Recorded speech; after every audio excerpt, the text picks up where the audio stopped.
Greetings, Marvel fans! I am burdened with glorious purpose. And the glorious purpose is watching and reviewing Loki, the series, and the burden is because I didn't have the time to do a review on the second episode, which I did watch and had my big live reaction thing a couple of days ago. I'm pretty sure episode 3 is already out right now, and I still haven't posted my review on the second episode.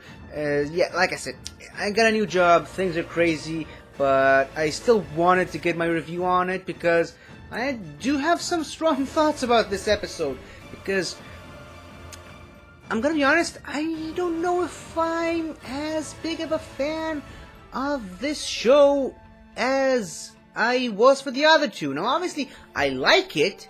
I mean, it's MCU, it's Marvel. They haven't completely let me down yet, but it's just, I don't know. As far as this is easily the biggest, grandest scale as far as the TV shows go for the MCU so far that they've had, and that's including the Netflix ones and the Agents of Shield and such. This is definitely the biggest scale. I mean, they're messing with time. The timekeepers, multiple timelines. There's actual time travel in this movie, and bending reality as we know it. And just, I don't know. I like it. That's all I can say about this show so far. 2 episodes in. I'm gonna watch the third one as soon as I'm done recording this, obviously. But I don't know. Okay, but let me just jump back into the thing. I enjoy seeing Loki in the TVA. It's a new version of Loki. It's a new outlook on Loki. I mean, he's sort of the protagonist of the show, so you're kind of supposed to root for him. But even then, he's going to double-cross the TVA as soon as you get a chance to. I mean, he tries to do that in the second episode in the library when he's talking to the librarian, sort of casually asking for the history of the TVA and the timekeepers and everything, and obviously the librarian is having none of it. She's like, no, here is what you can read.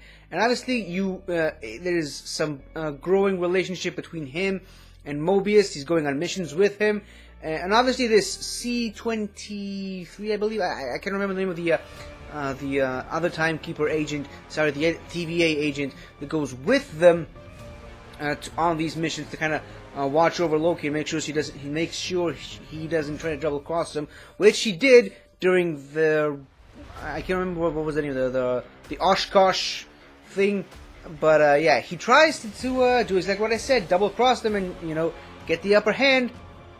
And they see right through him because they know exactly who this Loki is, and it turns out they've faced multiple Lokis over the years, generations, centuries. I don't even know what to call it as far as the TVA goes.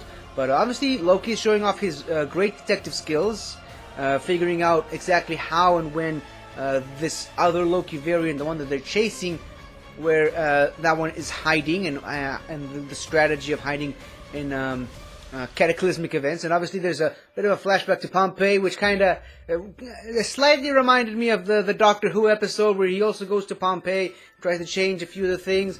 So yeah, that was a little bit of a nice contrast there. But and obviously Loki being Loki, the god of mischief, the god of chaos, in some interpretations, trying to stir up things. And obviously, if you go to Pompeii and tell them that the mountain is going to explode and kill all of them, they're not going to believe you. And then obviously 5 minutes later, that happened, and the timeline pretty much stayed the same.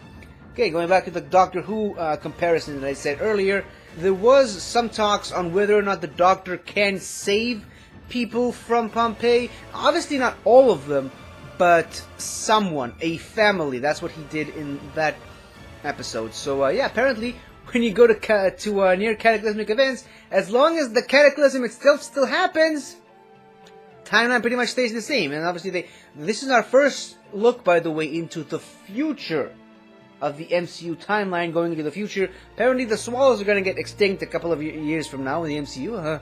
Hope it doesn't happen in our reality, but they go over multiple events that happened in the future of the MCU. And obviously that is when they go to the big grocery store, and that is where they find the Loki variant they've been looking for. Turns out it was Lady Loki, who actually has a helmet with one horn on it, which is actually kind of interesting because in pretty much all other depictions of Loki in the comics, not 100% sure about real, quote-unquote, real Norse mythology, I'm pretty sure Loki has always been depicted as having two horns on his helmet.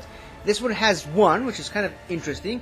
The fact that it's a woman, a female Loki, if you will, blonde, I've seen some people trying to compare it to the Enchantress, not the DCEU Enchantress, obviously. I'm talking about the Marvel version of the Enchantress, which I believe was created by Loki to cause some chaos with Thor, and she has this ability to kind of enchant any man and force any man to do what she wants. And I'm pretty sure it also works on women as well.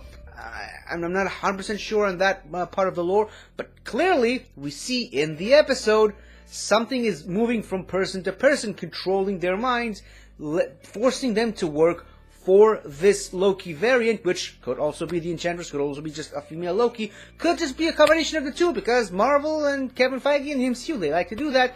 They take certain bits from the comics and they kind of mesh them together in a way that actually really works. So I would be interested to see if it's Enchantress, because that's definitely a character that I've wanted to see in the MCU for a while. If it's a combination of the two, it's even better, because you're able to knock two birds with one stone in that sort of a way.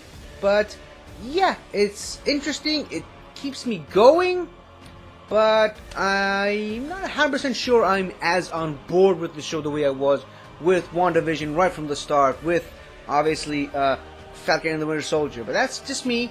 I mean, that's just my opinion. You don't have to hate me for it. It's just I'm just saying it like it is, and maybe that's one of the reasons why it's been taking me so long to make these reviews, because I'm not really quite as hyped for the show as I was for the other two. But you know, still got plenty of episodes left. I'm gonna watch episode 3 right now, do a live reaction to that, and hope I enjoy it more than I did these first two. So thank you all for watching this review. If you have, let me know what you guys think of these episodes in the comments below. Let me know what you guys think, if this review is even relevant at this point. But yeah, let me know in the comments below what you guys think about my opinions and on the Loki show. Share your opinions as well, and I will see you all in the next episode. I'm not really sure when I'm going to record a review for that one. So thank you for watching, and I'll see you guys some other time. Do not be burdened with glorious purpose. See, I still can't quite find the proper outro for these reviews. I don't know. Goodbye. Hello again, everybody. I really hope you enjoyed this video, because I really enjoyed making it. So, if you like what you've seen here, please remember to like, share, comment, and subscribe for more awesome content like this. So, until next time, guys, I'll see you guys next time.